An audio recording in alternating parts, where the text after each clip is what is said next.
लोकसभा चुनाव सिर पर है। इस चुनाव से पहले इलेक्टोरल बॉन्ड्स ने बहुत सुर्खियां बटोरी है। इलेक्टोरल बॉन्ड का मुद्दा पहुंच गया सुप्रीम कोर्ट। इलेक्टोरल बॉन्ड को लेकर सुप्रीम कोर्ट में सुनवाई हुई।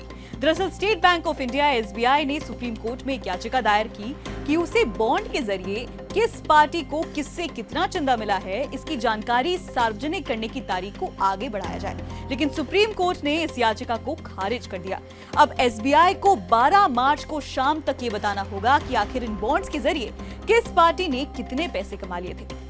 दरअसल एसबीआई की तरफ से सुप्रीम कोर्ट की सुनवाई में वरिष्ठ वकील हरीश साल्वे पेश हुए थे। साल्वे ने कोर्ट को बताया कि सर्वोच्च अदालत के आदेश के बाद एसबीआई ने नए इलेक्टोरल बॉन्ड्स जारी करने पर रोक लगा दी। लेकिन समस्या ये है कि जो इलेक्टोरल बॉन्ड्स जारी हुए हैं उस पूरी प्रक्रिया को पलटना होगा और उसमें समय लगेगा। इसीलिए वो चाहते हैं कि ये जानकारी सार्वजनिक करने के लिए एसबीआई को और टाइम लिमिट दिया जाए। एसबीआई ने समय सीमा 30 जून तक बढ़ाने की मांग की थी, लेकिन सुप्रीम कोर्ट ने इनिशियली एसबीआई को 6 मार्च तक ही सारी डिटेल्स चुनाव आयोग को सौंपने का आदेश दिया था। इतने दिनों तक एसबीआई ने कोई भी डिटेल इलेक्शन कमीशन को नहीं दिया और एक याचिका दायर कर दी सुप्रीम कोर्ट में कि इस टाइम लिमिट को आगे बढ़ाया जाए। और आज यानी कि 11 मार्च को सुनवाई करते वक्त सुप्रीम कोर्ट ने न सिर्फ याचिका खारिज कर दी बल्कि एसबीआई को फटकार भी लगाई। दरअसल मामले की सुनवाई सुप्रीम कोर्ट की 5 जजों की बेंच करे थी। सुनवाई करते वक्त चीफ जस्टिस ऑफ इंडिया ने एसबीआई से पूछ लिया कि वो फैसले का अनुपालन क्यों नहीं कर रहे हैं। जस्टिस खन्ना ने कहा कि सभी डिटेल्स एक सील बंद लिफाफे में हैं और आपको यानी सीबीआई को बस सील बंद लिफाफे को खोलकर सारी डिटेल्स बतानी है।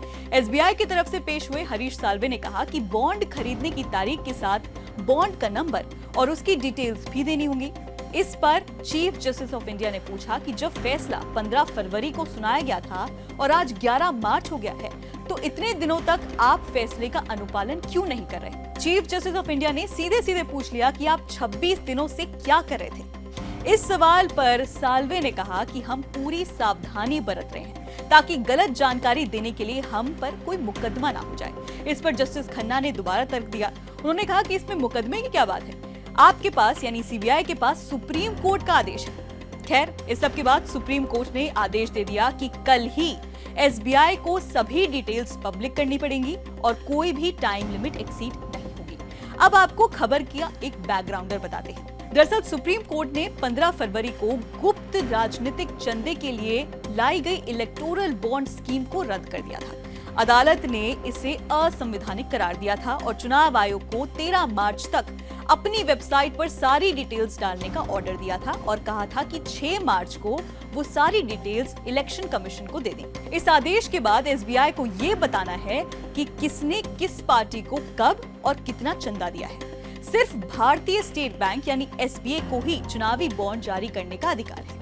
सुप्रीम कोर्ट ने एसबीआई को 12 अप्रैल 2019 से अब तक खरीदे गए चुनावी बॉन्ड का विवरण 6 मार्च तक चुनाव आयोग को सौंपने का निर्देश दे दिया था। और आज यानी कि 11 मार्च को सुप्रीम कोर्ट ने एसबीआई की वो याचिका खारिज कर दी जिसमें उन्होंने सारी डिटेल्स को पब्लिक करने का टाइम लिमिट एक्सीड करने की डिमांड की थी। फिलहाल इस रिपोर्ट में इतना ही। इस खबर से जुड़े अपडेट्स जानने के लिए आप देखते रहिए आर भारत। अगर आप जानना चाहते हैं कि इलेक्टोरल बॉन्ड्स क्या होते हैं और किस पार्टी को कैसे इलेक्टोरल बॉन्ड्स के जरिए पैसे मिलते हैं तो उस पर भी हमने एक वीडियो बनाया है, आपको वीडियो डिस्क्रिप्शन में मिल जाएगा।